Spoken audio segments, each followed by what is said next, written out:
How to set up dual monitor on Mac. The very first thing you want to do is to click on this Apple icon at the top left corner and then head over to System Preferences. Head over to Desktop. This interface will appear on your screen. Now simply click on this Detect Display option. Now what you want to do is go back to your home screen and then click on this Apple icon once again. All you want to do is click on Sleep. Your device will be on sleeping mode. You have to press any of the keys on your keyboard. After that, head over to System Preferences once again. Head over to Desktop and then click on Arrangement over here.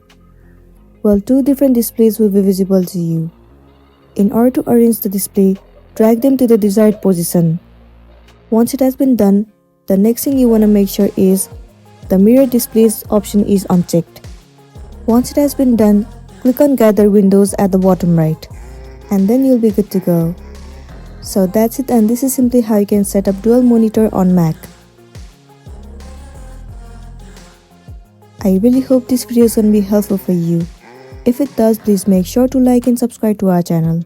And thank you for watching it till the end.